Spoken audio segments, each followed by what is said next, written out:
Hey. Oh, you had to use 2 hands this time. Oh my god! I'm just getting over. Yeah, that's what you get. Oh no! That's what you get. Oh man. I'm recovering from Nurgle's rot, so. Yeah, me too. I'm not as strong as I usually am. Yeah, that's fair. Nurgle has been making its way through our households currently. Hopefully it's not on Monday, because I really want to do that Monday stream. That seems fun.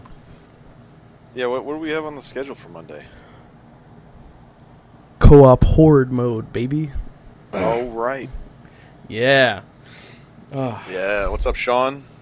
Look at these book boys. Yeah, man. Book boys. We're here to talk about Belisarius Cawl and his hot Necron GF. Hell yeah! I was gonna call her that. You beat me to it. Yeah. Oh, Yeah. I'm not wrong though, right? Oh no, he is down for some Necron girlfriend. Aren't we all? He's trying so hard. He's using all his moves. Sweet talking her. So before we get too into the with weeds, yeah. Before we get too super into the weeds, how did you feel about the book as a whole, just overall? I really liked it. By the way, spoilers. There's gonna be spoilers in this. If you didn't, yeah, spoilers. We're talking about Genefather, the book that was released relatively recently. Yeah, by Guy Haley. I think it came out maybe a few weeks ago. Yeah, Guy Haley.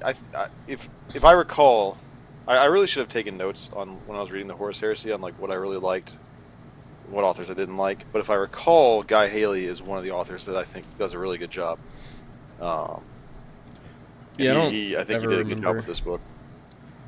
I don't remember what exactly he wrote for Horus Heresy. I've read some of his other 40k stuff. I know he did the Dark Imperium stuff, which I haven't read yet. He did Devastation of Baal, I think. I think in the Horus Heresy, he wrote the book. I can't remember what the name of it was, but the one that talks about when the Pharaohs gets attacked by Night Lords. Yeah, I'm pretty sure that was him. Oh, he wrote the Conrad Kurz book, the Night Haunter. Night Haunter. Yeah, I like Guy Haley a lot. He's one of the better authors that Black Library has, I think. Sean says Necrodermussy. Yeah. Sorry to everyone who's watching with their family tonight. Cryptussy? I don't know. Nobody's watching with their families. She's a cryptech, Not anymore. right? She's a cryptech. So. Yeah, she's a cryptech. So cryptussy? I don't know. Her name is Aseneth Au. I'm glad you took notes, because I didn't take any notes. Yeah, well. I'm just going off the cuff here. But anyway, how do you want to dive into this? How do you want to? You know what? You got notes. Let's go down your notes. Let's see what you got. Well, my notes, my notes are only honestly names, because some of the names are ridiculous, and I wouldn't remember them if I didn't write them down. But all my other notes are up here. Yeah. So we can start wherever. Well, I guess we can start with. I loved the book. I thought it was very good. Yeah. It made me appreciate other parts of the lore much better too. I guess we can start with Belisarius Cawl's ChatGPT, right? He has a ChatGPT Gilliman on his ship that he uses to talk with the other. So, yeah, so very early on in the book, I think it's like chapter 3 or something. Yeah. He gets a message from Gilliman, which I can't remember. It's a weird description of how his communication device works. It has it basically has AI in it that does. Yeah, that's what I was saying. It's like ChatGPT, right? So it doesn't. Yeah. It doesn't directly say the things that you tell it to say, right? I guess it hears what you have to say, but then it just kind of takes that and interprets it in, this is what you really meant to say, I guess, kind of thing. It predicts. Yeah, it's predictive text. Yeah, he's got this weird predictive text communication device. I can't remember I read the description of it, and my brain was like, what? Um, is it like you're not actually getting a message from Gilliman? It's just like you're getting what it thinks Gilliman wants to tell you. I think. right, yeah. Like it harvests a bunch of data, and I think like so Gilliman's got one of these devices. He doesn't know exactly what it is. Like Belisarius Cawl, I know that Belisarius Cawl lied to him about it. Yeah, he's like, it's totally not AI. Yeah, and then Belisarius Call's got one, and I think they sync up sometimes. But to do the like instantaneous communication, like the really fast communication outside of astropathy, it's AI prediction of what Gilliman is probably going to say. Yeah. So he has So I think the thing that he uses to send messages is different. I think the Gilliman thing that he has, if I remember correctly, is he doesn't send messages through that. He just goes and talks to it to see how Gilliman will react to what he has to say. So yeah, so like, it's all intertwined because he's got this communication machine. I don't remember exactly how it works. It might be predictive, but within the communication machine, he's got two things. He's got Belisarius Cawl inferior, and he has Gilliman inferior. That's like what he calls them, and which are AI copies of each of their brains, which is wildly heretical. Incredibly heretical, yeah. Yeah. But I think those two AI minds are part of what makes the predictive communication thing work. Yeah, maybe, yeah. Because it like gathers a bunch of data, makes predictions, and then runs that data through the two AI minds to figure out what they're going to say. But then he can also go in and just tap right into and like talk to either himself or the Gilliman inferior. Yeah. Which the conversation with the Gilliman inferior I thought was it's hilarious. so he flips it on and it's like, Cawl, what the fuck did you do this time? And he's like, come on, man, what do you mean? Call's like, we go through this every time. I know you're mad, but I don't think the real you would actually be mad. Do you even know what I actually did? You don't even know what I did. You're just assuming that I did something bad.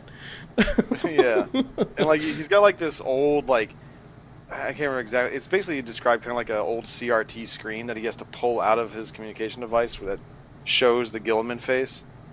Yeah. Okay. Sean's. Oh, that's right. The Call of Fury uses astropath brains. Yeah. Okay. Oh, weird. Thanks for clearing that up, Sean. Okay. Yeah, because I remember now all the brains that turn on when he goes out of the machine. Yeah. There was a very vivid description of brains being gross. That might be what allows the communication to be clear. There's some sort of deception about how the communications that he has with Gilliman are so clear and fast. It's all a big pile. Yeah, because like when you're using an astropath, right? Like the messages that come through are kind of like cryptic and hard to figure out. And I think that what his machine does is like it just takes data it can get from that and then tries to fill in the blanks itself. Yeah. So I would look up where it describes it, but I think we got the gist of it. That's the gist of it. It's techno-heresy. It is. He is a heretic. Absolutely.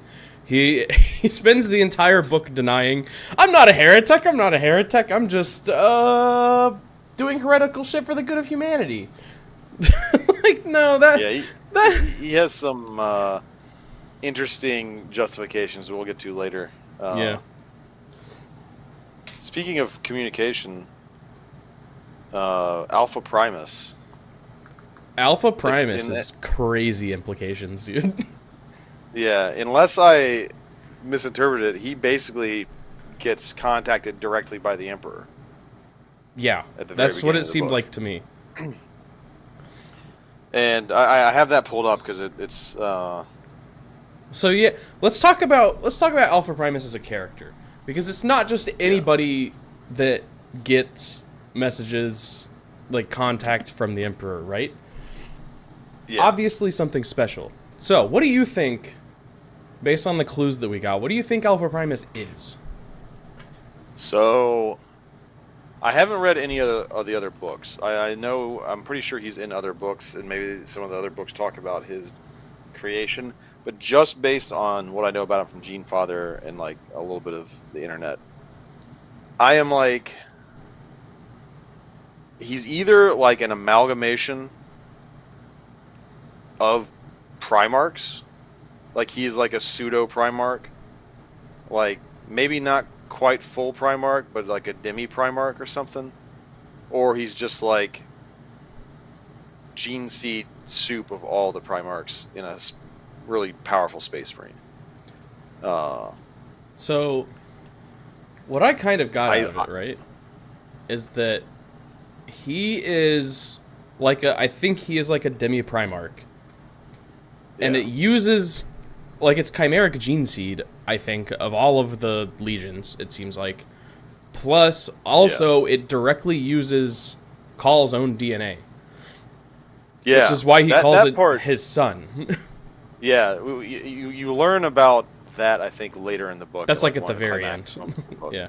That he's got some Cawl in him, which is like, what? But, I mean, it kind of makes sense. I'll get back to that later. But, yeah, like, based on the descriptions and the way Alpha Primus talks about himself and other people talk about him, it's pretty clear that he has, like, chimeric gene seed. I lean towards him being, like, a demi Primarch, if not a combo Primarch, because of the way Alpha Primaris talks about how his soul and his existence are, like, in, like, resonant conflict with itself. Like, he's basically like kind of his soul is complete, but his body is not, right? Like, his body and his soul are constantly trying to fight each other. And if he was just like a gene seed soup Primaris Marine, I don't think that would be happening.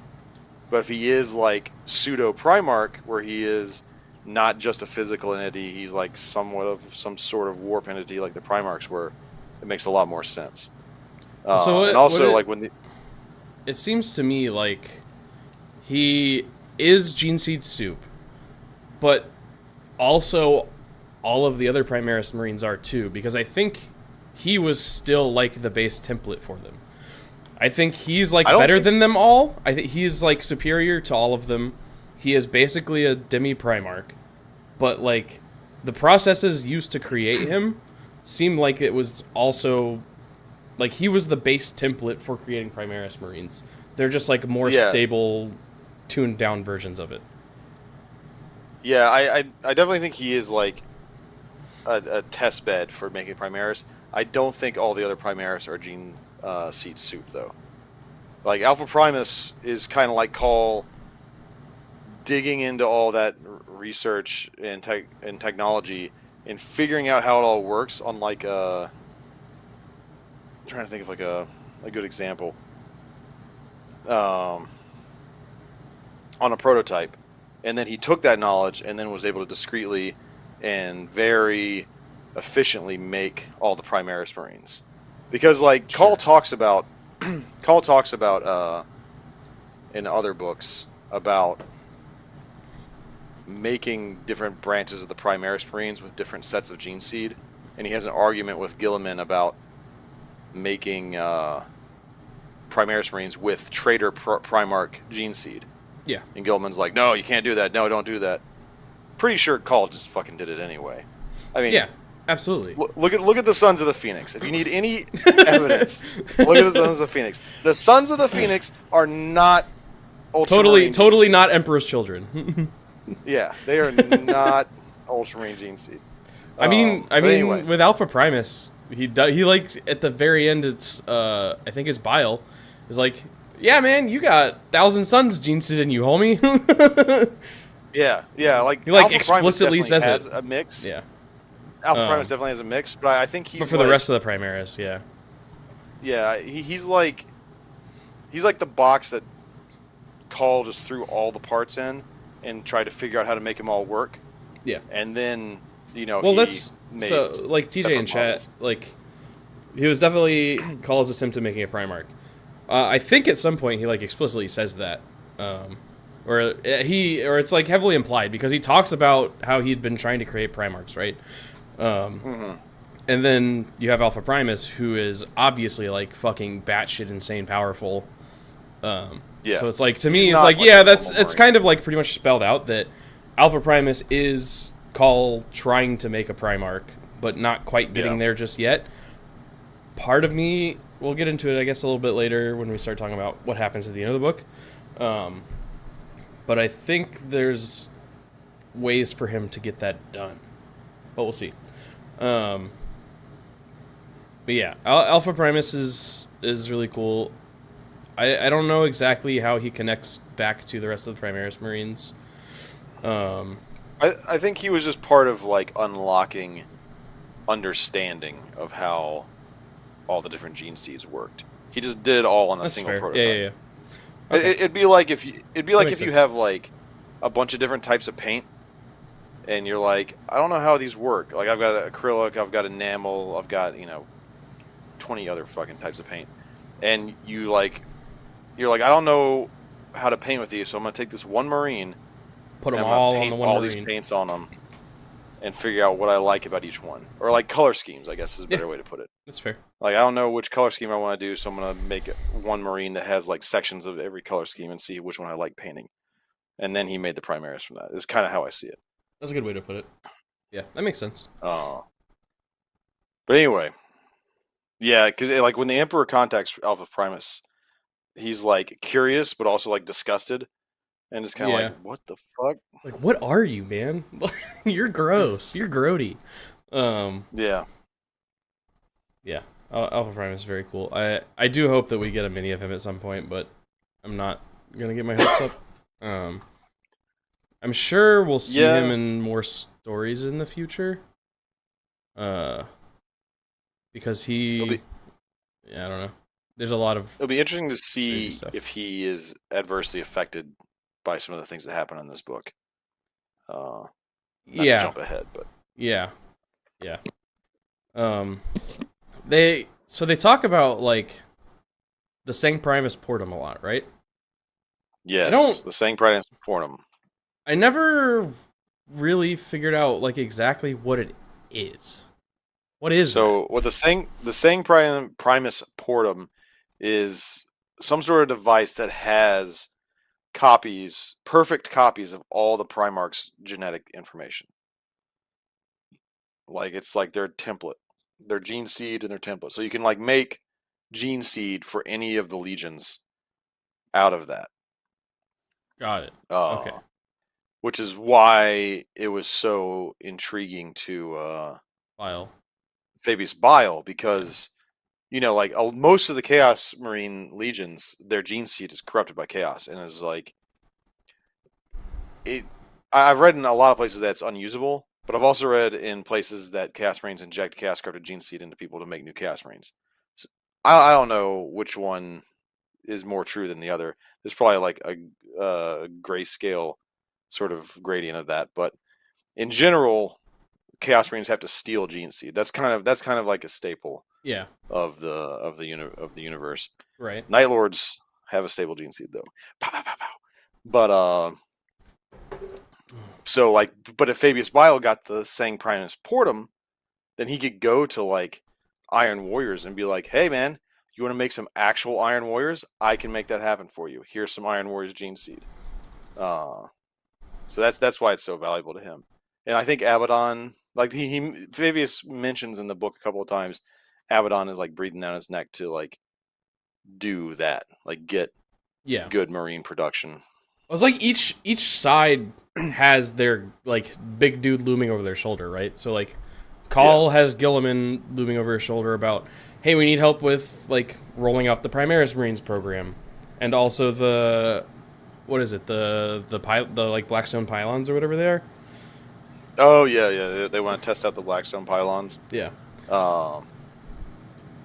Yeah. They have their like boss like breathing down their neck, but then they have their own goals, which I found really interesting in terms of Fabius Bile, because I've known about Fabius Bile, for a long time, because he came out in like 3rd edition. Yeah, I think is when he was first like as a miniature and had a unit, and I think that's the first time he ever showed up in the lore. And like it was like, okay, yeah, he's like an ex-Emperor's Children gene guy who makes Marines or whatever. I never really read much about him.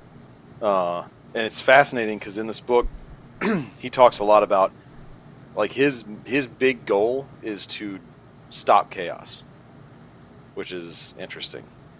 Like he's, I don't know. I guess I didn't really get that his goal is to stop chaos. His goal he explicitly says that. I don't think he was being truthful. Maybe. So well, why don't you think that? He talks about his goal being to help humanity overcome chaos, right? But it sounds to me, at least from like the hints that I was picking up, less that he wants to like eradicate and destroy chaos, more that he wants to basically rein chaos in so it's under humanity's control. See, my interpretation of like his goals with his new men was to make a branch of humanity that was basically immune to the predations of chaos. Like, I guess they would kind of be right. Maybe not complete nulls, but kind of nulls, to where like chaos just has not a whole lot of stake in them. I don't know if it would work out in the long run. Like a bunch of a civilization of a bunch of like null, soulless people might not succeed long term. I guess unless you're Tau, but you know, 'cause they have very weak souls. Yeah. But yeah, I didn't get the idea that he was trying to rein in chaos. I think he was just trying to make humanity detached from it, like outside of its reach. Was my interpretation. Yeah, I mean, I guess that's kind of just kind of the same thing, I guess. I'd have to go back less about like eradicating and destroying chaos, more about making humanity less susceptible to falling prey to chaos corruption. Yeah, like I didn't mean that he was seeking to destroy chaos, but he was trying to like stop chaos's sort of domination of humanity. Yeah, because I think destroying chaos is like a very tall order. Sure. And probably would have wild outcomes. Yeah. For reality, but I think he was kind of like overstating his, because when he was saying these things, he was talking to Cawl, right?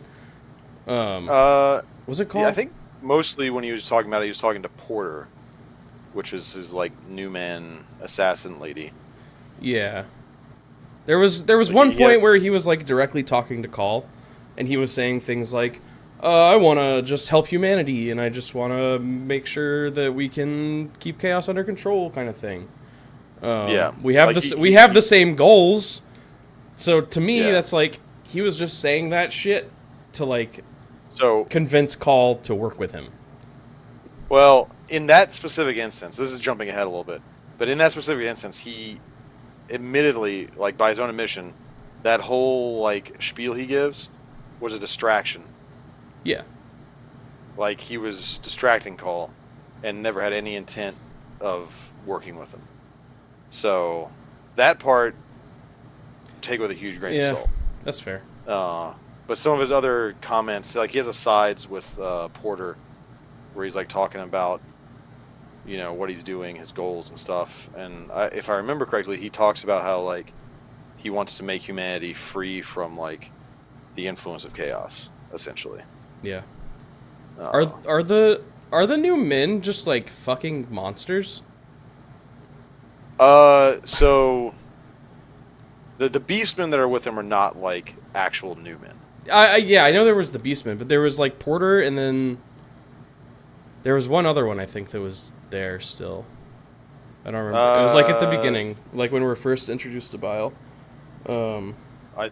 The only Newman we see, like actual Newman we see, is Porter in the book, to my recollection. There's Brutus. But I remember the like fight scene when they went to the Chaos guy, Undreg Gundam. Sure. The domain of Gordrinval, the Chaos Marine Demon Smith. Yeah, that guy. See, this is why I wrote the names down. They're awesome names, but I would never like get them right. So so the guy that was during that fight, it sounded like I don't know, all sorts of like crazy shit started happening to her when she went sicko mode. Yeah, she like had like drugs and crazy shit flying through her, making her like. So are the new men just like people but better? So, my understanding of the new men, because like Bile's always had like creations of Bile as like units he could take, which are in general they're represented as like beefed up Space Marines. Yeah. I don't even know if those technically are like the new men in lore. Those are just like test beds for genetic manipulation. That's what it seems like. Yeah, it seems like the new men are like a step beyond that. Yeah, because like Porter is the first thing I've ever seen in any lore about Bile where, and I haven't read all the books about Bile, so bear that in mind. Porter's the first thing where he's like, that's a Newman. Like, that's one of my actual creations, like a step along the way to like what he wants to make for humanity. And my sort of interpretation with like his goals and like what I've seen is that his goal is to create like a self-sustaining, because he talks about them being self-sustaining. They start creating like themselves. He talks about he talks about how he puts them on a planet and they started like developing culture and like replicating and creating themselves. My interpretation is that it's a like genetically enhanced form of humanity that probably has like a diminished soul, or like if they're not null, they're like very close to null to like make them outside of chaos. But I have a feeling that like if he achieved what he wanted to do, he might be happy with it, but what he's would have created is essentially like a race of self-replicating organic robots. Yeah. Sort of like flesh Necrons, almost, is what he's trying to make. It's kind of like... Yeah, it's kind of like my vision of what the end result of his goals will be. Because obviously, Fabius Bile's dream can't be like the answer. You know? He's got to be like wrong in some regard. You know, because he's like a villain. Or maybe he is right. Who knows? He definitely seemed pretty reasonable in this. Although he talked a lot about how like you shouldn't be arrogant and all that kind of stuff, like all his self-reflection about like why everyone else is failing. But like as the story goes on, you kind of like there's like little tidbits of him like sort of self-deluding himself about how, you know, enlightened he is. Yeah. At least I'm the only one doing anything to help humanity. Yeah. Like him and Cawl were like two like different flavors of arrogance. Two sides of the same coin. Yeah. The arrogance coin. I forgot what I was about to say. When they're in on Undragundam fighting the demon engines, the person that was there with them was Columbari and us. Well, that was the Dark Mech guy, right? Yeah. Yeah. Columbari. It was just him and some of his like. I don't know why I thought there was somebody else there. I might have been thinking of Brutus. I might have been thinking of the like Beastman guy. Yeah, Brutus was cool. I liked Brutus. Yeah. He knew what he was about. He was straightforward. He was like one of the only honest characters in the whole book, honestly. True. He's like, I don't know what's going on. I'm just like following your lead. Yeah, Bruce is like, I'm gonna keep these beastmen in line. I'm gonna do some fighting. That's all I need. I'm gonna leave the politics to you. Respect for Brutus. Yeah, mad respect. He was the best character for sure. But anyway, we're jumping around a little bit. I don't remember like the exact order that things happened in, to be honest, because a lot happened. Yeah, I can't remember if Brutus was there at that fight specifically. I think he was. The Dark Mechanicus had. He was? Okay. Yeah, I think because all the beastmen were there too. Yeah. In the pit? Weren't they? Because this was like right after he gave the Dark Mech dudes like, oh, here's your Chaos Android that you could have if you help me, and then they're like, okay, let's go, and so they went. So I thought the beastmen went with them. So the story starts out with Primus you learn about Primus, and he gets like the message from the Emperor. Yeah. He goes and talks to Cawl, and he has like an awkward dad-son engagement with Cawl. And I don't think he tells Cawl that Fabius Bile is coming for him. I don't know if he knows. Exactly he doesn't who Fabius immediately. Bile is. He waited a little bit to tell him. Yeah. He eventually did tell him, but he waited a little bit. Yeah. So like, they're like on their way to do something, which at that point we don't know what it is. Then we catch up with Fabius Bile, who's waiting at like a broken webway gate, right? A webway portal, a broken webway portal, and he's there with like a bunch of beastmen and Brutus, and then Porter, which is the Newman, like assassin lady. Yeah. Sorry, I guess I got a little bit of cough in me. And then these Dark Mechanicus guys pop out, and there's two of them. There's Columbari Innos and Elixis Dios. Sorry about my pronunciations if those were wrong. And they're talking to Cawl. They like confirm that he's Cawl by testing out his staff, and they're cracking a deal with him to essentially. Cawl wants to find. No, I'm sorry, Fabius Bile. Fabius Bile wants to find Cawl. Sorry, I got him mixed up. And they supposedly know where he is. They supposedly have a way of knowing where he is. I can't remember exactly what that. I don't know if they ever. It's because did they like specify? They explain it. So, Cawl is like he sends out this call on, forgive the wording. Oh, to the a bunch of invitation. Forge Worlds. Yeah. To meet him. Yeah. Because he wants to start researching the Necron Empire and like digging into their technology because he thinks it's the way to stop chaos. Because like they had all those pylons before, and he wants their help in testing the pylons, which is also what Guilliman wants from him. So that's how they know, because the Dark Mechanicum, you find out in the story, has like sort of infiltrated some of those Forge Worlds. In return, Fabius Bile is going to give them a Chaos Android, which is awesome. It's an old Necron, because right? the Chaos Android was what Necrons came from, like in terms of like models, the business Games Workshop and Rogue Trader and all that.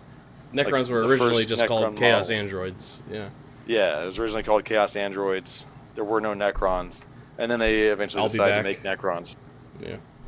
Yeah. So it's cool that Chaos Androids are still a thing. Yeah, they're still relevant. Yeah, and so Fabius Bile's like, okay, yeah, you know where Cawl is, but that doesn't really help me because all I've got are these like fucking beastmen. So how, why should I give you this android? And the Dark Mechanicus are like, well, we know this Chaos Marine we've worked with because he likes to make demon engines, and you should go meet him. And they go through the webway, and I don't think he takes the beastmen with him. I can't. That's kind of. It's not really that important. They go to this planet that's like all messed up. It's kind of like what's that game where you're like hunting android animals? Horizon Zero Dawn. Oh yeah. It's kind of like Horizon Zero Dawn, except they're all demon engines that this guy is making on the planet. I'm pretty sure like the big scary one was like explicitly a Forge Fiend. It sounded like. Yeah, it is explicitly for. They say it's like a big dog-like thing with a big old plasma cannon for a face. Yeah, like at various points in the book, they talk about the demon engines. They're like all the demon engines were like unique and different, but they could generally be like put into certain categories. One of which was often referred to as a Forge Fiend. Yeah. So like they go to this planet where the Chaos Marines are. He has like this crazy forge arena, and they go in there, and the Chaos Marine dude is like, bow before me. And Fabius Bile's like, nah, dude, I bow to no one. And so they unleash all these demon engines out. We get to see Porter the Newman, or New Lady, I guess. Go sicko mode. Sicko mode. And shred things to pieces. And so they kill all the demon engines that are sent against them. And then they're like, look, we should still work together. And I've got a big vat of... Oh, yeah, Brutus was there, because Brutus was carrying the gene seed.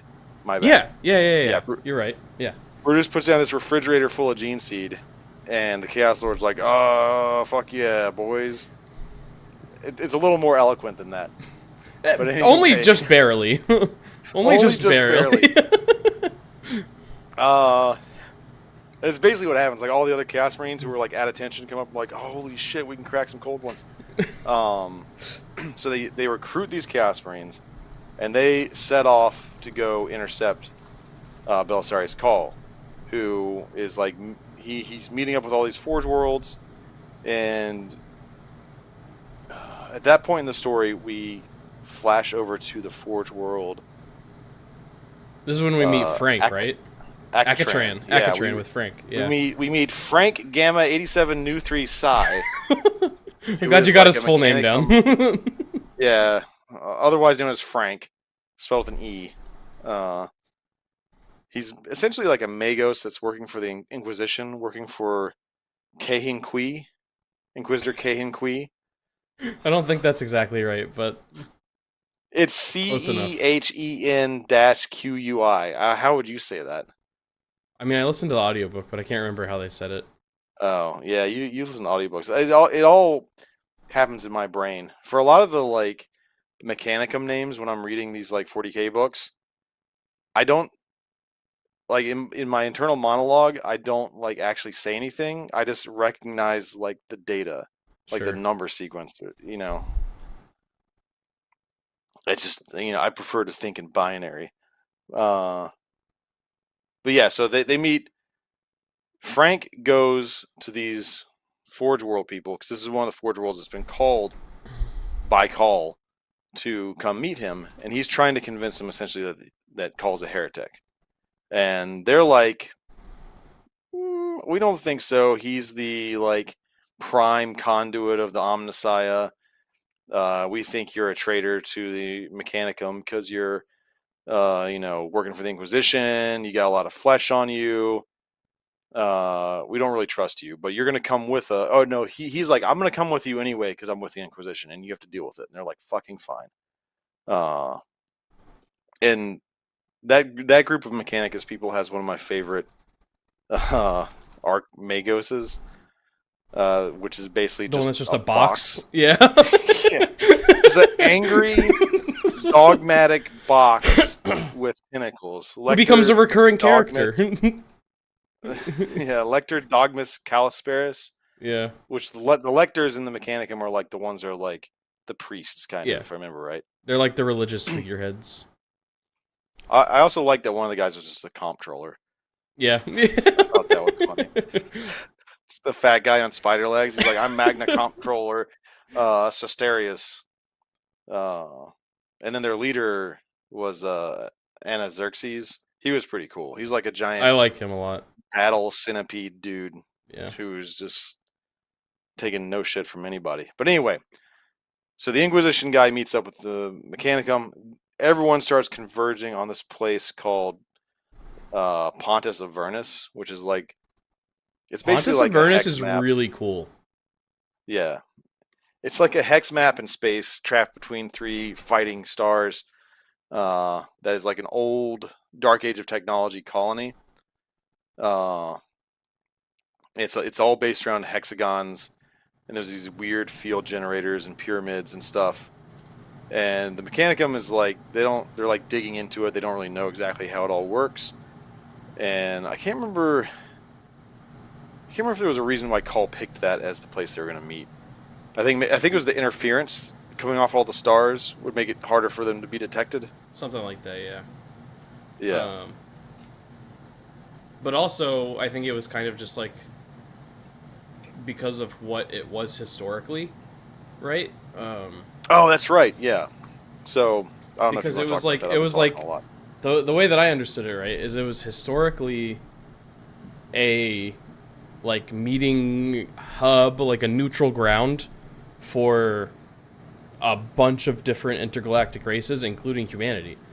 Yeah. So like there were webway gates there and everything, and there were signs basically that humans used to meet there, Eldar used to meet there, like all sorts of intergalactic races all used to meet there to, you know, just shoot the shit, do trade, all sorts of stuff. Which that's kind of like a crazy implication, right? because up to this point, it's been like, yeah, the Xenos have been fucking evil to us all the time. But apparently, there was at least a point in history where humanity used to have relations with these other races. Yeah, I mean, you have like the Interx, I think that's what they're called. The Interx, yeah. There's like examples of Xenos and humans working together, and I think my understanding, praise Nurgle, I guess. My understanding was prior to like the dark age of technology, where everything went really bad. I mean, like specifically in the context of like what these characters know in the 40K universe, right? Oh like, yeah. As far as they know, just all aliens are evil and always have been. So yeah, for all of those people to just like show up there and be like, oh shit, like humans and Eldar and whatever other races used to work together, that's insane. Like, yeah. I think people in the 40K universe are kind of having to deal with discovering that aliens aren't always terrible. Because I mean, in fact, a lot of times they're fucking terrible to us because we're terrible to them. Yeah. Turns out. Like Gilman's got his big tittied goth Eldar girlfriend. All right, hold on. We don't know if she's big titty. Hold on. For an Eldar, she is, I think. But anyway, I think we skipped the Necron GF and Kavo. Yeah. I was about to segue into that. That was all my segue into it.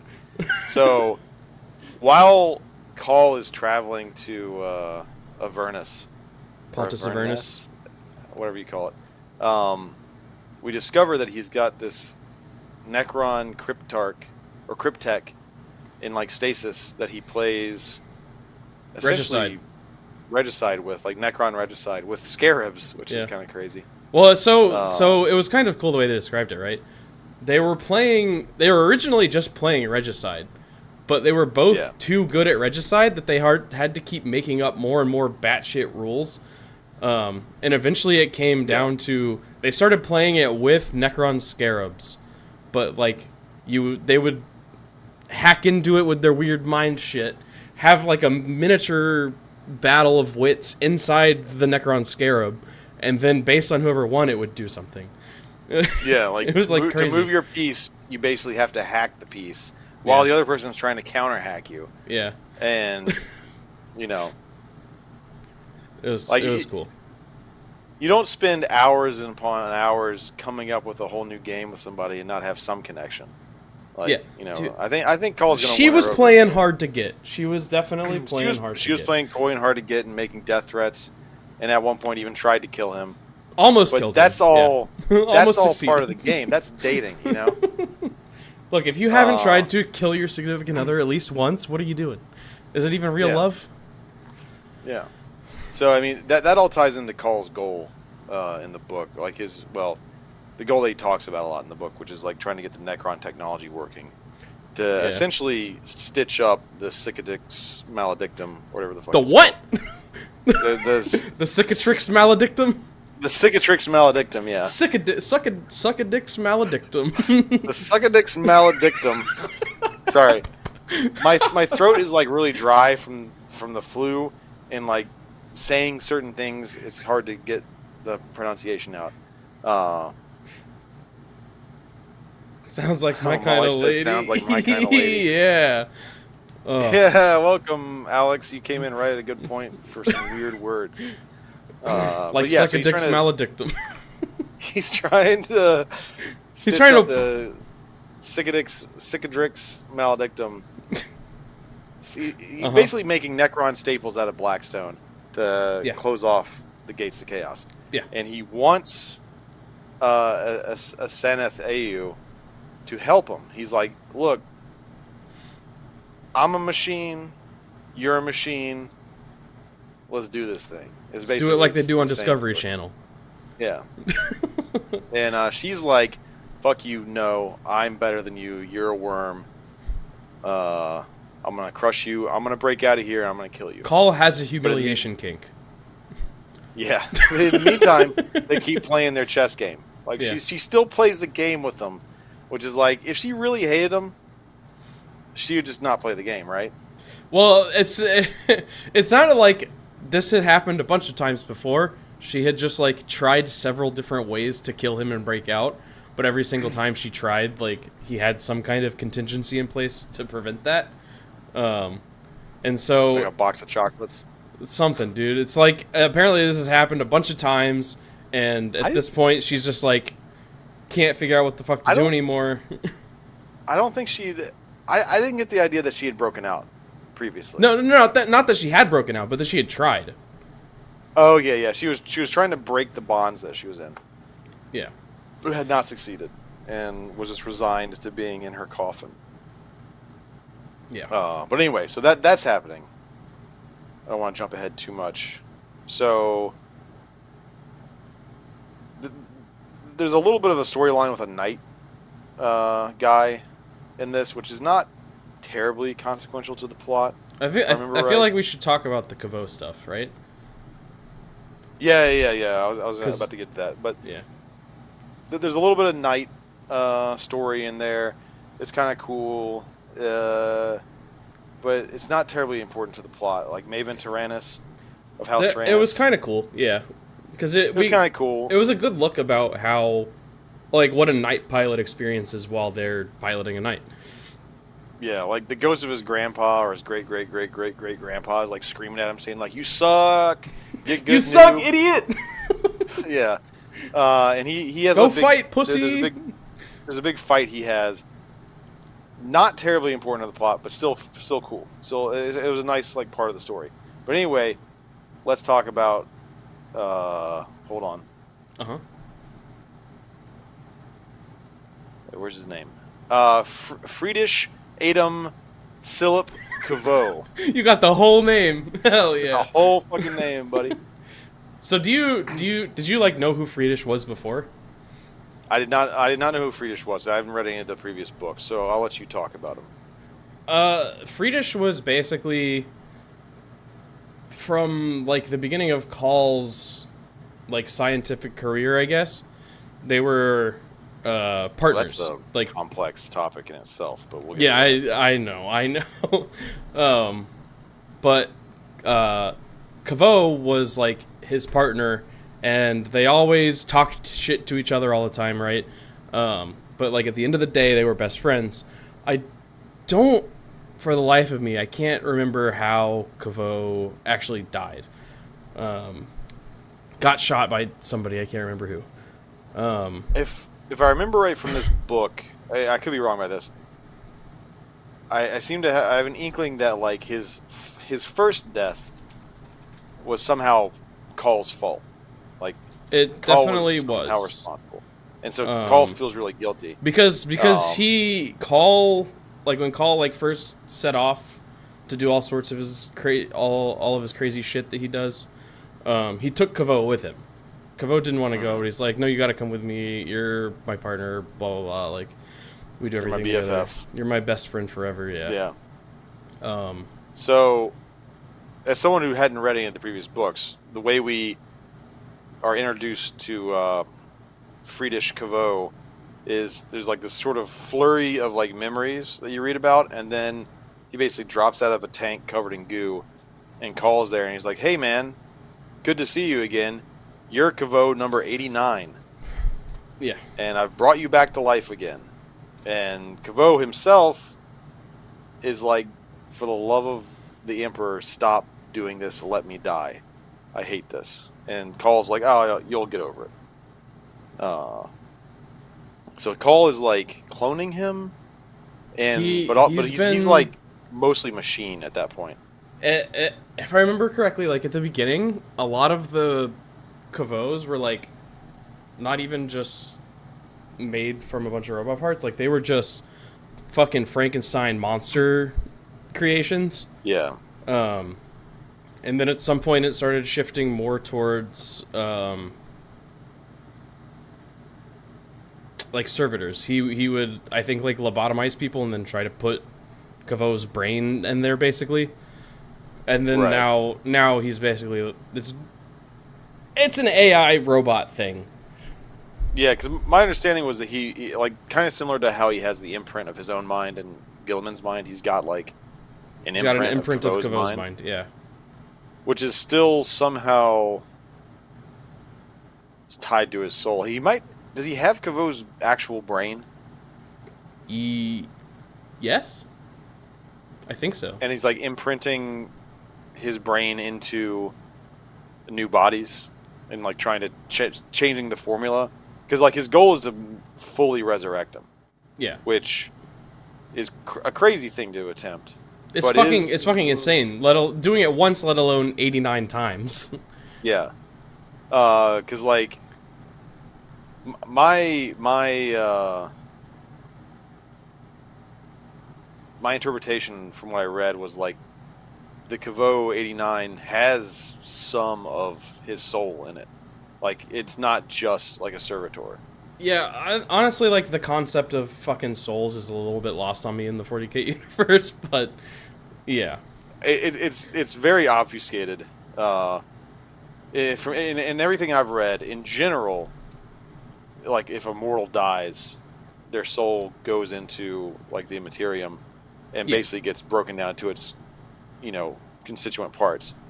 We know that like demons, when they die in the material world, or I think even in the warp, they kind of they reform over time. There's a lot of indications that Primarchs are the same way. Yeah. So, and like different technology and like witchcraft type stuff can trap souls and like capture people, like soul stones for the Eldar and all that stuff. So it's conceivable if you somehow had the know-how to like Pluck get someone's soul, yeah, and then find a way to tether it back into like mortal flesh, you could resurrect somebody. Yeah. Things like demons and Primarchs, it seems to be easier to do that. But he seems like Cawl is having some success because the guy seemed not as much like a AI or a servitor as I would have expected if he didn't have some soul in him. But I think his soul is fragmented because he has like weird memories, and there's also, when he's created in this book, the Kavo 88 is still out there. Yeah, Kavo 88 still exists, and Kavo 89 is like super pissed. It's like, holy shit, there's two Kavos alive at the same time? That's fucked. Yeah. Yeah. And Call's like, oh, don't worry about it. When you get together, I'll just meld your minds together and you'll be fine. He's gonna 2-vix them and, have Super Kavo. Yeah. Oh, but anyway, so Jesus Christ. He's got this pseudo-resurrected best friend. Oh, Michael Russell says Friedish died when Sedaine tried to merge minds with Cawl. That's a good segue into like Cawl. I haven't read any of the other books. I'm interested in what book that takes place because. So you should read The Great Work. Maybe that can be our next book club. Like a prequel. The Great Work is like technically a prequel to this, right? Yeah, I believe so. The Kavo in The Great Work is Kavo 87.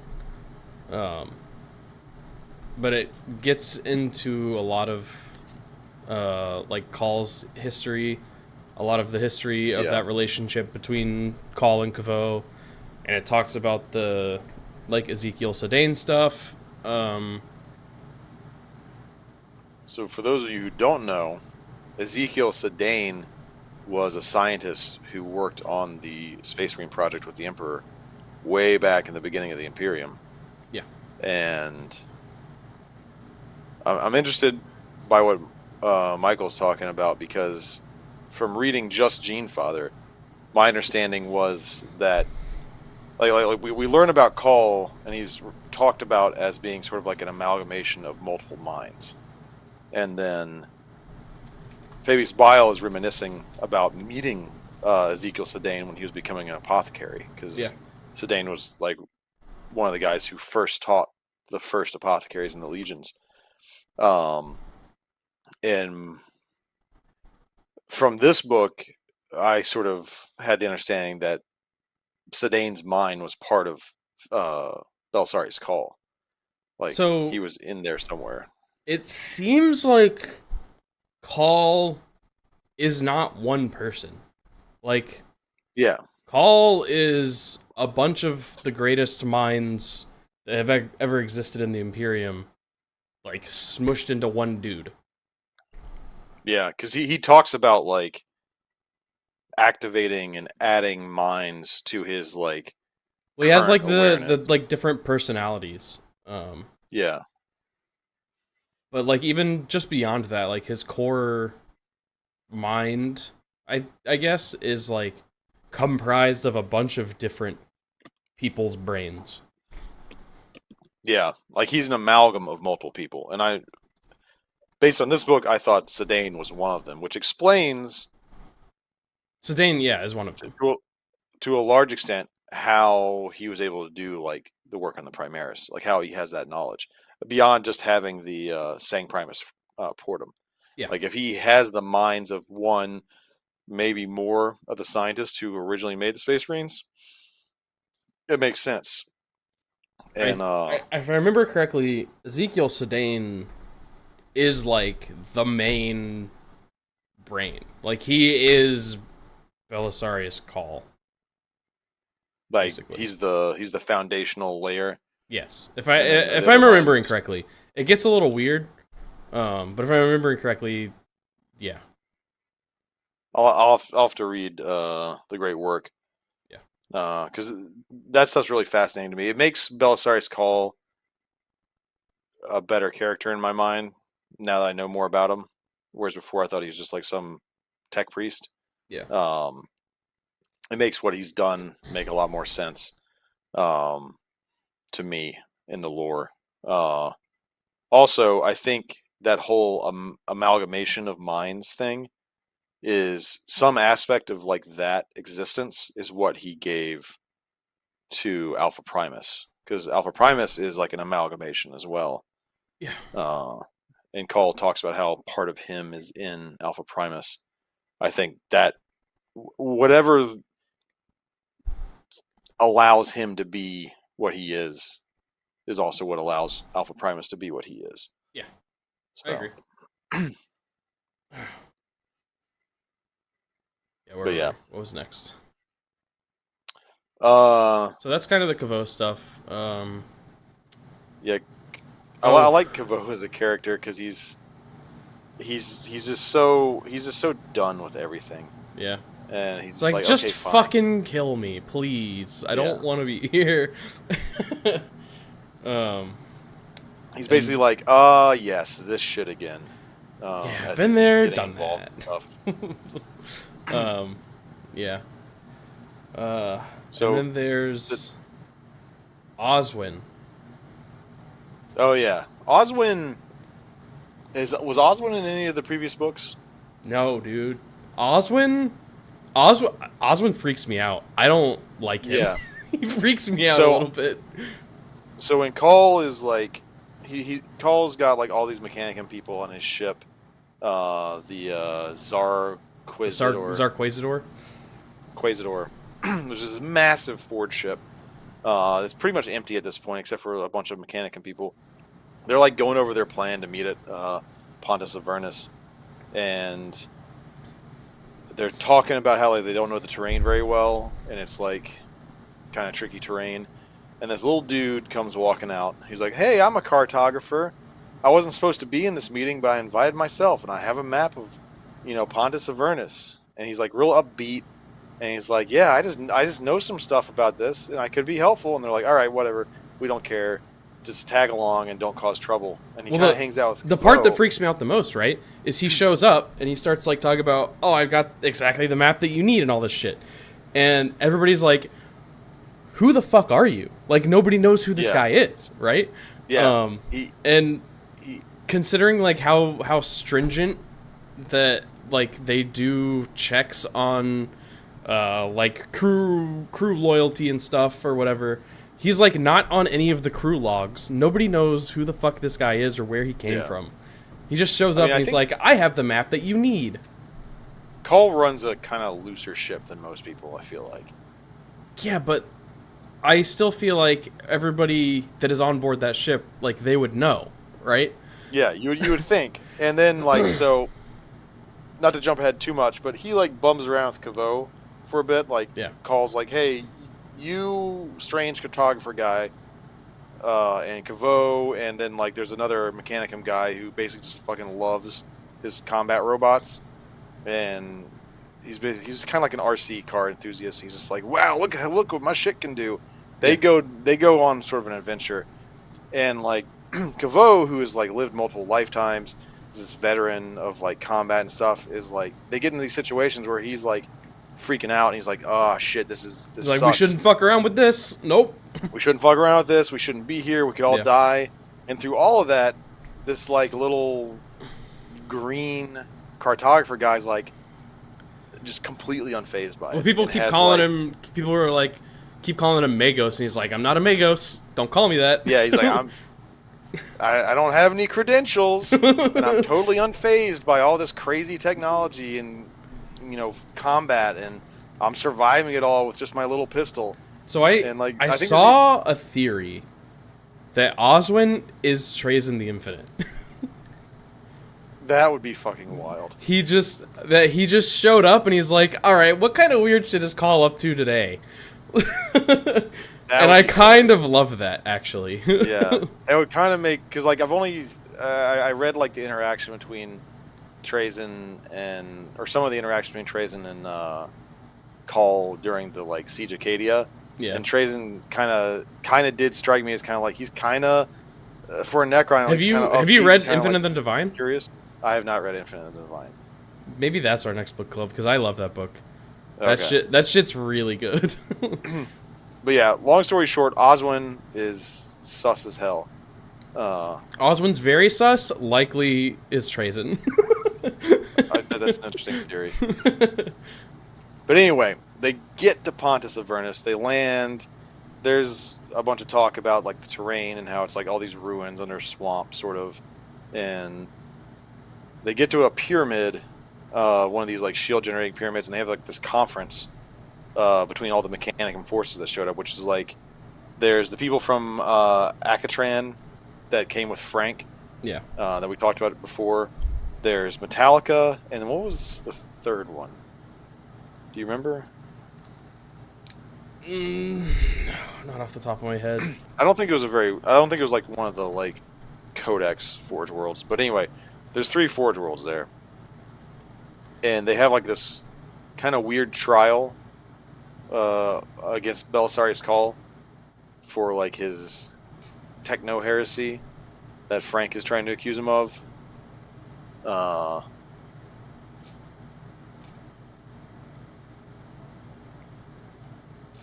Oh, Sean says he's never read Infinite and the Divine, so that should be our next one. Hell yeah. So yeah, they have this big debate. Like Cawl puts out his idea about, we should research Necron technology, and all the tech priests are like, or a lot of them are like, you're a heretic. You're not supposed to, research Xenos technology. Also, by the way, you've created a bunch of new technology. That's heresy. How are you, not incarcerated, basically? And Cawl comes up with this argument for why he has done nothing wrong. That was kind of spectacular, honestly. Let's see if I can kind of TLDR it. Essentially, one of the things is, like, he's like, humanity is obviously the best. We all agree on that. We are guided by the Omnissiah, and so no alien technology could be better than human technology, right? And then he goes on to talk about the things that he's like invented, and he's like, I'm not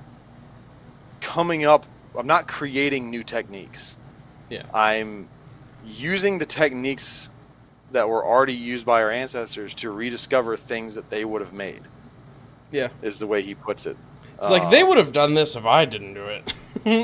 Yeah, it's like if I come in and I find like a toolbox and it's got a hammer and a screwdriver in it, and I built a house. It's not techno heresy to use the hammer and screwdriver. They were already created. Like the techniques were already created. Yeah.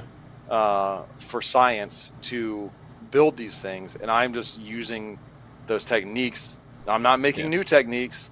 And it's kind of a wild argument. He is very much a heretic, but yeah. And he talks about how like I don't remember if it was explicitly like a repulsor, but like he talks about like the sort of the tanks, like the repulsor technology. Yeah, repulsor technology is like I found an STC of it, but I can't remember if he like couldn't open it or he chose not to open it. And he's like, but I wanted to. He chose not to. He chose not to. And he's like, I wanted to explore the techniques. He wanted to see if he could do it himself and see how close he got to what their STC was.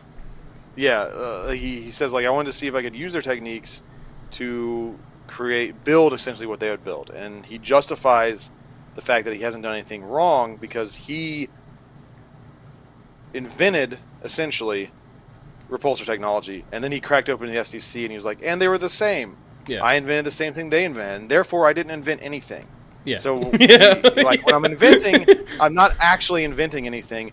I'm just rediscovering it by exploration. It's like I'm not creating new technology, which is heresy. I'm remaking the technology they already made by the guidance of the Omnissiah. Tigris. And, like, Tigris is the third Forge World. Oh, yeah. And Frank is, like, losing his brain when Call's going over this. But at the end of the day, I think Anna Xerxes from Akatran is like, you know what, Call? That makes sense to us. We're going to stick around. We'll help you. I think Tigris sticks around, but Metallica's like, no, you're a heretic. I'm out. Bye. Yeah. He's like, you're a heretic. Because we had this agreement to just have a meeting here, we're going to leave without blowing you up. But we don't trust you. Yeah. And so they peace out. And the other Forge Worlds stay there and start cracking their plan. And then right about that time is when all shit breaks loose and Fabius Bile shows up. And if I remember right, he sends the signal to Call's ship, where he like projects like a hollow projection into like Call's library, and like that's when he has the whole talk with Call, and it's like, you know, we should work together, blah blah blah. And then he's like, JK, I was just trying to distract you. And that's when his ship jumps in to attack Call's ship. Yeah. Yeah. Which would be a suicide run, because Call's ship is, like, massive. But we discover... If you want to interject at any point, I feel like I'm talking a bunch. You're more eloquent with this stuff than I am, so... We discover that my favorite Magos, the box with tentacles... is not actually who they say they are. Kavo, the guy with the robots whose name was X99, and Oswin. Sussy Oswin are like delving down into the planet, because like it's not a planet, it's like a platform. It has like a bunch of layers, and Oswin's map has like secret entrances and stuff. Again, he's super sus. They're going into the interior of this platform to like just discover things, if I remember right. I can't remember the exact impetus for why they wanted to do it, but Call was like curious, and he's like, you go do this while I handle some other stuff. Yeah. And the robot guy gets... It was like, there's... Given all that we've seen just on the surface, there's probably cool shit down below. I think they detected like a power signature. Yeah, there was like some kind of like ping that I think the Knights saw.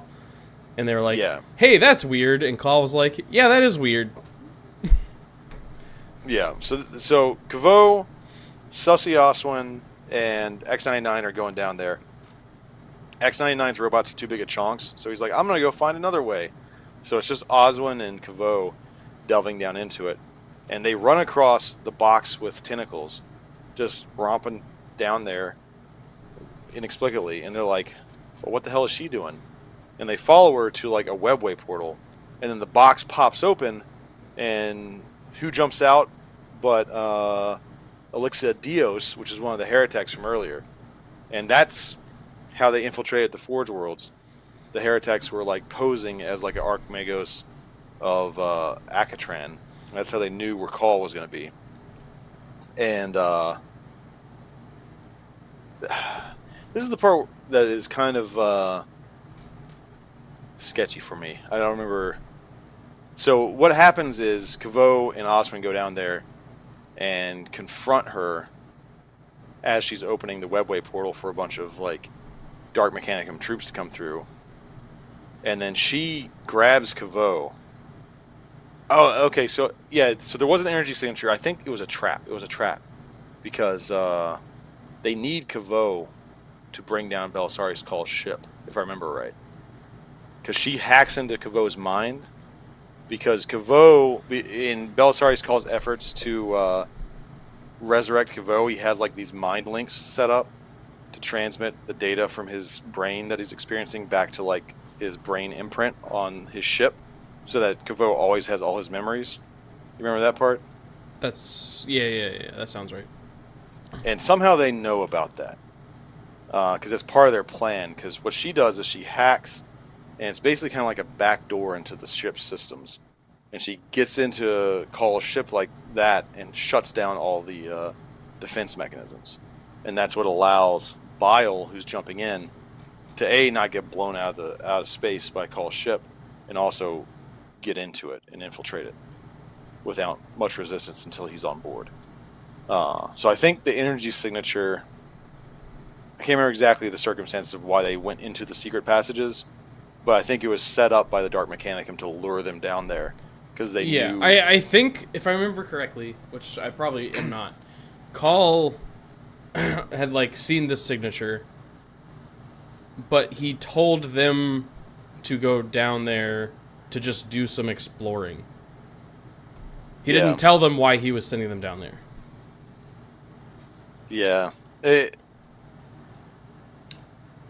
My memory is like a little bit hazy on it, but I'm pretty sure it kind of turned out that it was like a trap to get Kavo down there, because like they kind of knew Kavo would be there, and that Kavo was like important. Called sort of like gopher. Because he was at the end, he was like all upset that, oh, I was a weakness to you, like me being around, I'm just a liability kind of thing. Yeah, because like she essentially hacks a back door through his mind into the ship, shuts it down. Kavo himself kind of like is in a soul, like Mechanicum Matrix dream realm, and he stops the hack at one point, which allows him to get control of the ship back. But he's, like Jordan said, later at the end of the book, Kavo's like upset. He's like, I'm a liability. I'm a weakness to you, Cawl. You got to stop bringing me back to life. And Call's like, you helped save us. You're not a weakness. You make me stronger, or whatever. It's like friends forever kind of stuff. But that's jumping ahead a little bit. I'm losing my train of thought. So yeah, they attack Call's ship, and when that happens, his Necron girlfriend gets out, and is like, haha, I'm free. That's not Belisarius Cawl though, but that's the future Belisarius Cawl wants. Yeah, so like all the systems go haywire, and like the stasis on her coffin gets destroyed or loses power, and she gets out, and she almost like vaporizes Cawl. I can't remember. He pulls some trick to get away from her, and so they have like this big fight in his library, while the entire time Fabius Bile is like flying in on his like Thunderhawk Butcherbird and infiltrating the ship with his Beastmen and his new men. And Alpha Primus is in control of the ship at that point because Cawl ran off to take the signal. And Alpha Primus is like, well, he's like, Bile's obviously going for the Sang Primus Portum, so we need to lock it down. Yeah. Because Call's like out of communication because the ship's all in haywire. He's having a fight with his Necron girlfriend. They can't get any information from Cawl. The Knights are having a cool fight on the planet with the CSM. Yeah, there's a bunch of Chaos Marines show up on the planet when the Dark Mechanicum forces teleport in. There's a big fight with like demon engines and like defilers scuttling around. There's a lot of things like happening at the same time in this point in the book. Lots of fights, and like the night pilot's great grandpa's like telling him to get good noob and yelling at him. Go kill some dudes. Come on, what are you doing? And the knight almost gets corrupted. He has a fight with like essentially a It's what are those guys called? a disco lord, Lord Discordant. Yeah, Lord Discordant, like a literal Lord Discordant, which is Well, it was the guy, right? It was the yeah, leader. it's Gordrinval Yeah, from Gundam. yeah. He was a Lord shows up. Discordant. Yeah, he shows up and he's like scuttling around trying to corrupt the knight. There's a big like struggle of wills and like not giving into like scrap code that happens, which is pretty cool. It's not super consequential to the story. It was just cool. Beyond just showing the struggle. But yeah, so Alpha Primus is like, we gotta secure the Sang Primus Porter. The other Mechanicum people that are on the ship, one of which is Marshal Melisima Artos Septimus Iota, which is like the commander of the Mechanicum forces, which is basically, if I read her description right, she's like a metal woman who's just buck-ass naked in a robe. Like she's got like a metal humanoid feminine body is the way she's described, but she doesn't wear any clothes. She just wears a robe. And it's like the Mechanicum leader. They like secure the Sang Primus Portum, and you know Alpha Primus is like, okay, good, that's locked down. Where is like Fabius Bile? Or he gets a report that like Fabius Bile is in like one of the docking bays. He's like, okay, Sang Primus Portum is secured.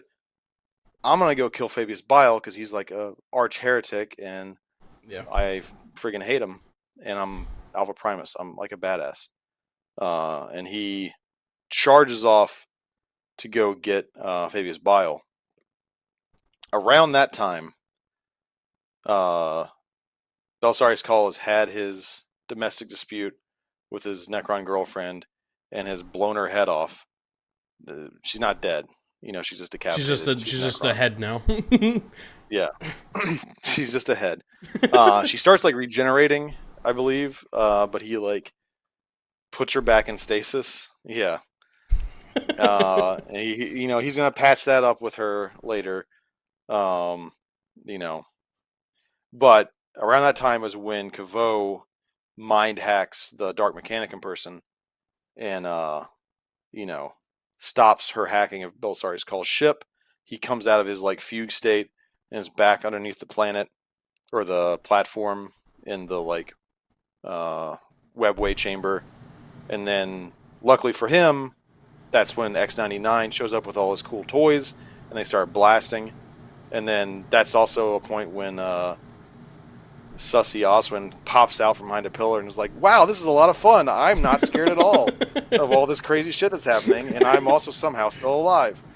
And Kavo's like, dude, I was sure you'd just be fucking dead. And so the Dark Mechanicum plan starts falling apart, and the webways start closing, and Belisarius Cawl can communicate with the ship again, and he's like, okay, the Sang Primus Portum's secured. Where is Alpha Primus? And they're like, oh, he's going to kill Fabius Bile. And Belisarius Cawl puts it together. He's like, he's like, what? Oh, shit. He's going alone to Fabius Bile. Yeah. And well, he fights something on the way to Fabius Bile. I don't... Yeah. Alpha Primus has like some fights on the way to Fabius Bile. But like Call's like putting the pieces together. He's like getting all the data of the scene because he's been kind of out of touch because of the hack, and he's like, okay, there's a bunch of Chaos Marines on the planet. There's just a bunch of Beastmen and Fabius Bile on my ship. It's like in no way ever enough guys to take my ship. Yeah. Why would Fabius Bile ever do that? And he's like, oh, it's a trap. It's a trap within like a trap. He was never going to take the Sang Primus Portum. He was never going to take the Sang Primus Portum. He's baiting Alpha Primus. and he tries to contact Alpha Primus, but there's like a disruption field blocking communications from that hangar, and Alpha Primus is already like in the area of effect of it, but he's so focused on just like tearing people apart that he's not thinking about the fact that he's running into a trap. And so Alpha Primus is like charging towards that bay. He's fighting like the beastmen that Fabius Bile brought with him, which was there's a scene that's just kind of funny to me in the way my mind envisioned it, because like the book describes like some beastmen like looting on the ship and like carrying their like loot out, and they're like, eh, and then Alpha Primus comes flying down a set of stairs feet first and just like pulverizes one of them. It's just a funny. It's like a wrestling move or something. Hell yeah. Yeah, Alpha Primus is like, nothing that he brought on his ship, Trader Marines, Beastmen, can stand up to me. I'm just gonna wipe him out. So he goes in and he's just like shredding people to pieces. He pulverizes some Beastmen. He has a fight with Brutus, where Brutus is a badass. Brutus is a cool dude. Brutus comes out and he's like, "Hey man, we're both, post-human monstrosities. Let's fucking do this. Let's fucking go toe to toe. It's gonna be a good fight. Whatever the hell happens." And so they fight. Understandably, Alpha Primus wins in the end. Brutus gets like a few good looks in, but he's just a weird chaos minotaur versus a pseudo Primarch. But then Alpha Primus gets to the hangar where I keep missing their names up. Fabius Bile is waiting for him, and Fabius Bile is like, they have like a little bit of dialogue. I can't remember what it is, but Fabius Bile essentially kind of, if I remember right, reveals that he's like been waiting for him. Yeah. And Porter goes sicko mode again, which that fight between Porter and Alpha Primus is wild, because it shows how powerful the Newman can be. Yeah. Because like Porter's not like a space marine. It's like the way she's described is she's essentially like looks kind of like a normal human being. I mean, she has like no eyelids and like lenses and like weird ducts on her body, but she's not like a grotesque from like Dark Eldar, like massive construct or anything. It's like a normal sized person. But in their fight, Alpha Primus has trouble keeping up with her and like keeping track of where she is, and it gives him a run for his money. And in the end, I'm trying to remember exactly what it goes down in that fight. They trade some blows. He punches and kicks her a couple of times that would normally pulverize a regular person, but she like gets back up from it. And I think in the end, Fabius whips out his needle gun and shoots Alpha Primus with a bunch of needles to tranquilize him, essentially. If I remember correct. I don't know if you remember that fight very well. If I remember right, like Porter distracts him enough to where Fabius Bile can shoot him. Yeah, and Fabius is like, right. Fabius is like, I made that toxin specifically to knock you out, and then Alpha Primus almost like shrugs it off. Yeah. And I think he shoots him a few more times with needles, and then Alpha Primus goes down, and Belisarius Cawl is like running to the hangar this whole time because he's figured it out, and he gets there just in time to see Fabius Bile cutting open Alpha Primus and pulling out his progenoid glands. Yeah. And like Call's got like some sort of plasma gun, and he's like, he wants to shoot Bile. Well, he has his solar atomizer, right? Yeah, solar atomizer. That's what it was. Yeah. But Bile's got, he's got what's that thing called? The chirurgeon? The chirurgeon. However you pronounce that. It's like surgeon, but it's a chirurgeon. Yeah, it's an old word for surgeon. The thing that makes him the spider, essentially. It's that Goonhammer guy. His name is the chirurgeon. Yeah. Who's on our He is on the our Pact battle Pact team. of Annihilation. Yeah, Pact of Annihilation for the grand narrative. But anyway, basically, Bile's got like a knife to Alpha Primus's neck, and Bile's like, "Look, man, I don't want to kill him. He's a work of art, and like one professional to the other, I don't want to mess it up. But you got, I'm gonna take this stuff, and you gotta let me leave, or I'm gonna kill him." Yeah. And Belisarius Cawl is like, He's my son. You can't do that. He's my son. Yeah. Don't do that. And Cawl basically lets Bile go.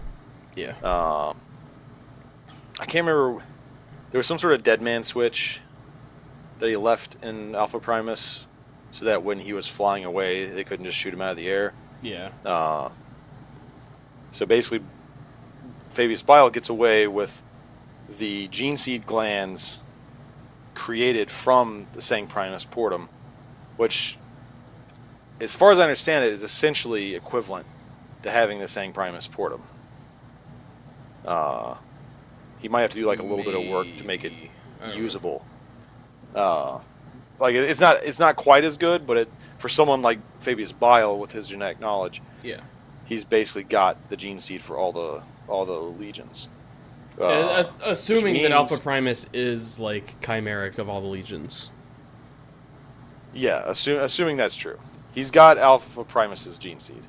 I know that his goal, Fabius Bile's goal, was to get an ability to create new Chaos Marines for Abaddon. Like that was his mission from upper management. From on high. The thing that I'm curious about with the whole Sang Primus Portum and Alpha Primus's gene seed, are the Lost Legions in there? I mean, I guess they would have to be, right? Because I would think they would it's be. all of them. I don't know. Like when did they first start talking about the Sang Primus Portum? Like what book is that in? Oh, I don't know.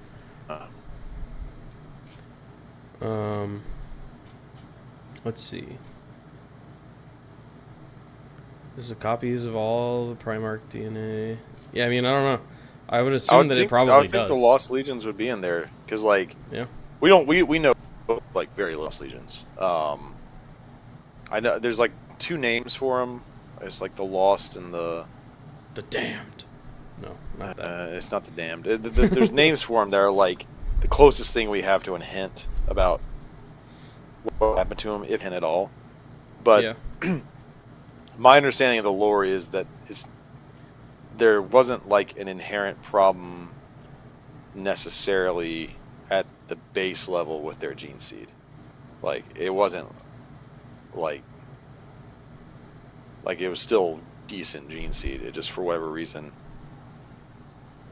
they decided not to make any more of them. Well, actually, that might not even be true. First Heresy, they talk about, some of the Marines talk about the Lost Legions, and they talk about how it's like, yeah, those legions got wiped from the history records, and right at that same time, the Ultramarines all of a sudden got way bigger.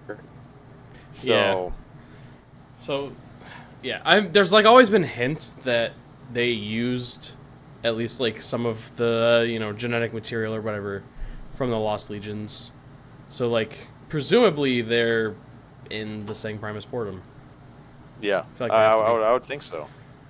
Yeah, like my understanding from from what I read in the Horus Heresy, it was to me that like whatever happened with the Lost Legions, some parts of those legions were still loyal, survived, good, and survived, and were just like painted over dispersed, Ultramarines right? blue. Yeah. The stuff I read, the Marines were kind of indicating that like they basically got absorbed into the Ultramarines, and they're like, "Oh yeah, you're Ultramarines now." All right. And the Ultramarines have a ton of successor chapters. This is true. Some of which are very not Ultramarine-y.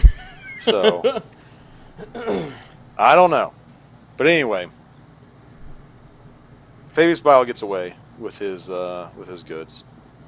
Belisarius Cawl patches up Alpha Primus, And like Alpha Primus had been kind of like warning him about some of this stuff.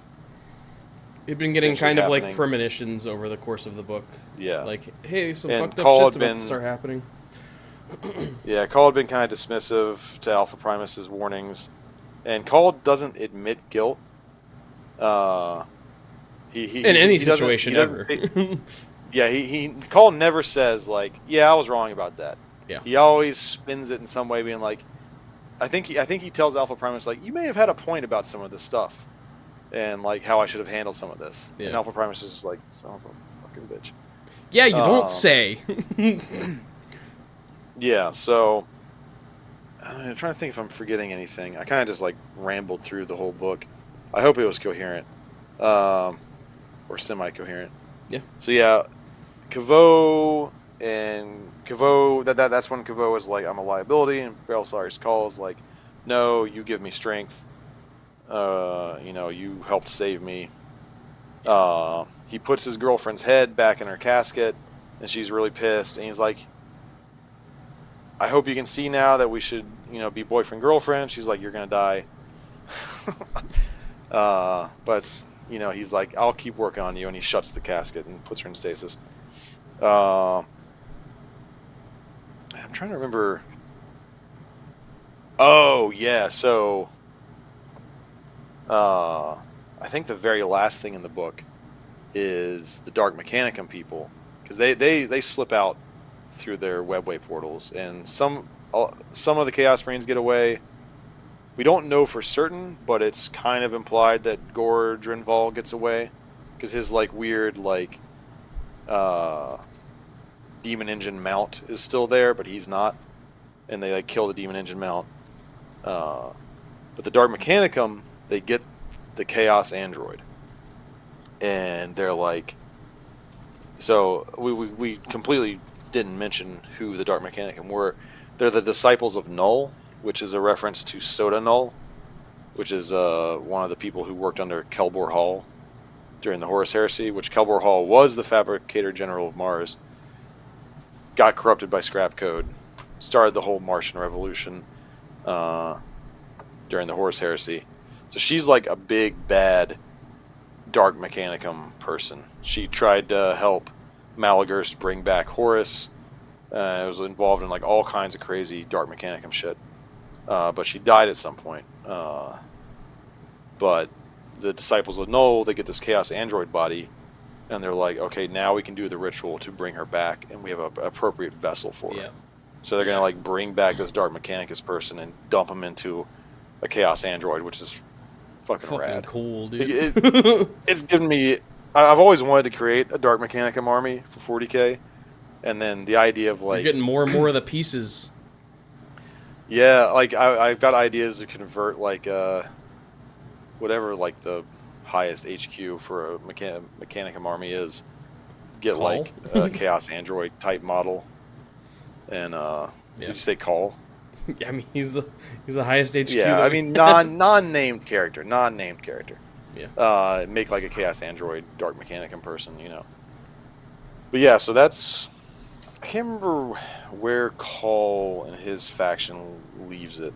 I think, if I remember right, Fabius Bile kind of like yeets off into space with his prize, and we don't really hear anything else about him.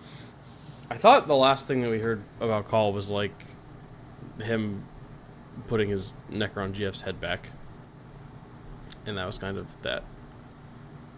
Oh no, it was the Kavo stuff. Yeah, Cawl. Yeah. He talked to Kavo. Talked to. Yeah, I don't remember. I think that was like kind of where that left off. Yeah, the last part of the book is him telling Kavo that he would not shut him down. Yeah. He's basically like, I need a friend, and you're my only friend. Yeah. So I need you. And then like so he asks Kavo if he wants to play Regicide. That's like the last part. Yeah. Because he locked away his girlfriend for a time. His girlfriend's in the doghouse for trying to atomize him. Yeah, I think the last thing. Oh wait, no, there is some more about Bile. I forgot about this.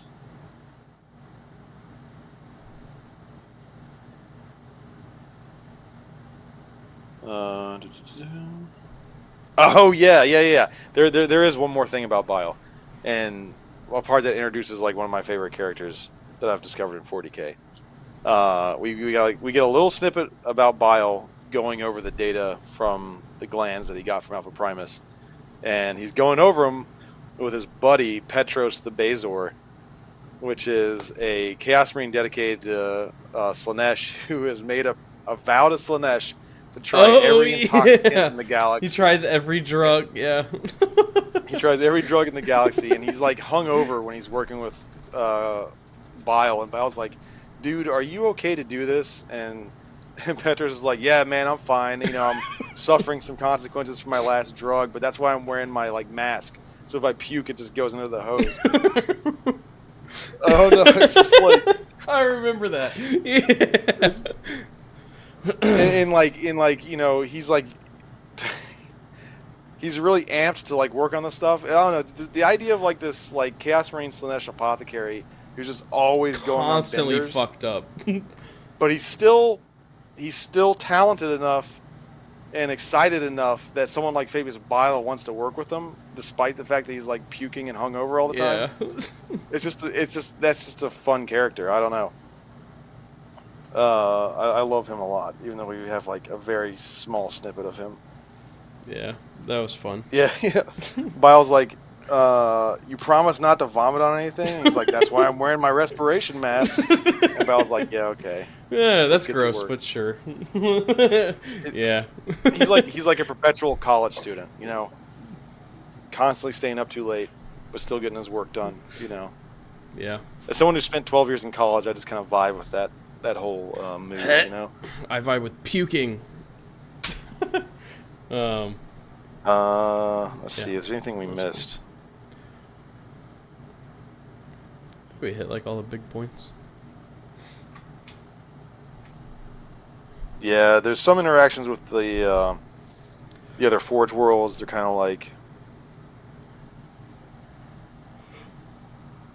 they kind of like start working on Pontus Avernus, like uncovering secrets there, and I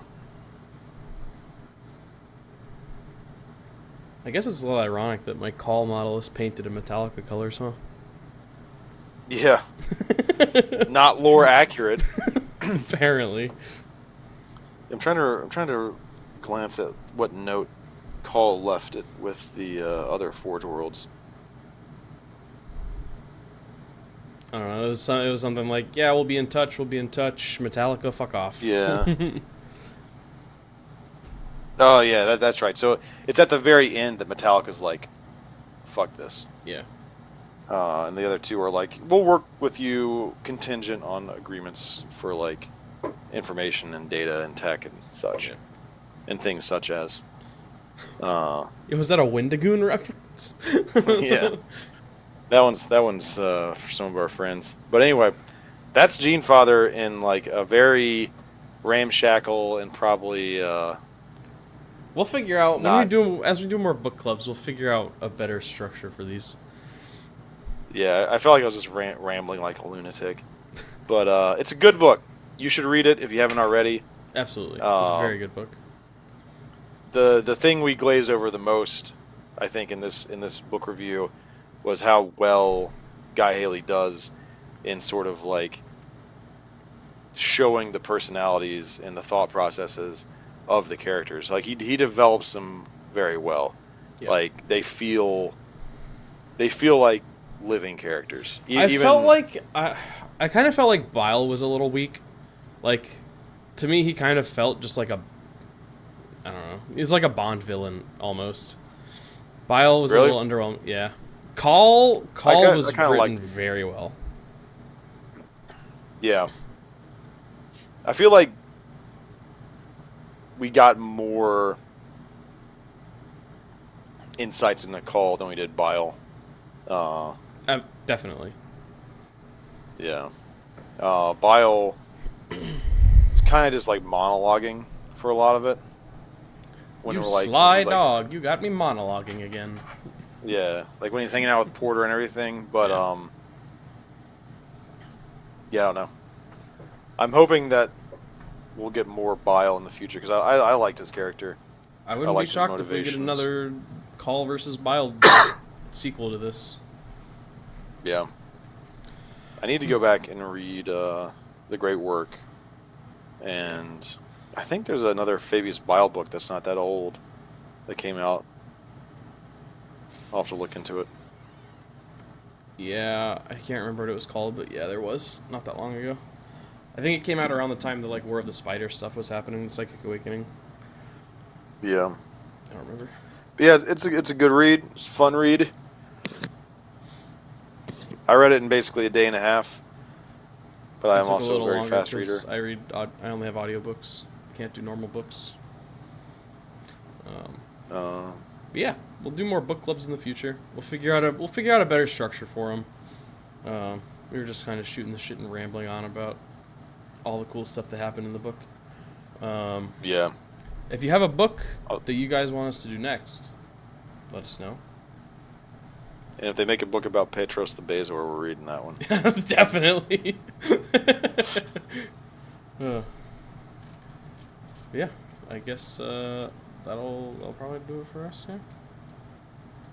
Unless you got All right. something else you We wanted all to have add.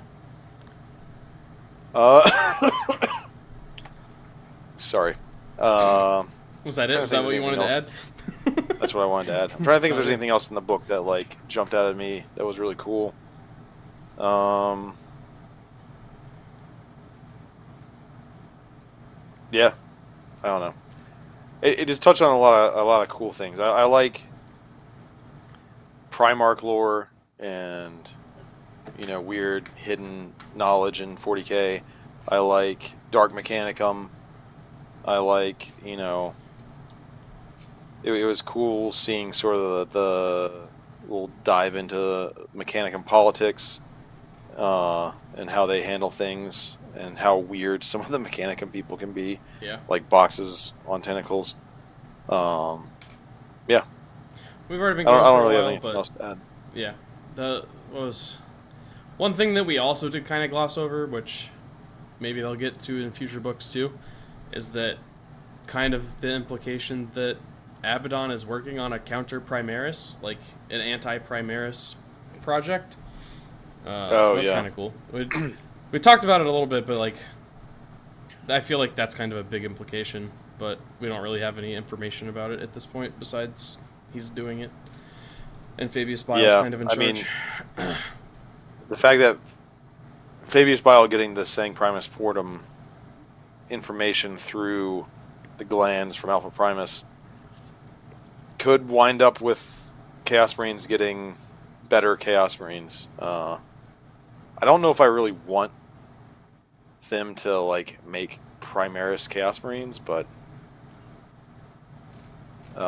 yeah, we covered the Gilliman Inferior. That was like one of the first things. Yeah, we Uh, did cover ChatGPT Gilliman. yeah.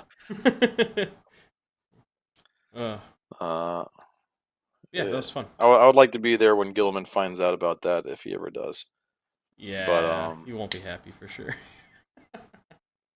oh, I guess one thing. Do you think that in the grand sort of narrative of 40K, uh, there's going to be like they're actually going to build essentially Blackstone pillars, Imperium style, to seal up the Cicadrix Maledictum? I mean, they're sure gonna build them, and they're sure gonna try to seal it. Well, how well that goes, we'll see. Um, I don't know. I feel like they kind of that's kind of like the Imperium's top priority at this point, right? Because they need to reunify literally everyone. So Yeah. So otherwise, you've got like Imperium Nihilus, yeah, and then you've got the Imperium. yeah. Uh, yeah, it'll be interesting to see if that actually happens in game, so to speak. I think I could probably see it being where like they are able to create stable patches, like they basically chop up the rift, Yeah. uh, and then there's like essentially just a bunch of eyes of terror, Little you baby know, ones. Little baby little eyes of baby terror. eyes. But yeah, the implications for the greater 40K narrative There were a are lot. interesting from There this were a book. lot, and they were very Uh, cool. you got Dark Mechanicum, Chaos Primaris, or something along those lines, and then sealing Mechanicum up Civil the War. yeah potentially a Mechanicum Civil War around Belisarius. Yeah.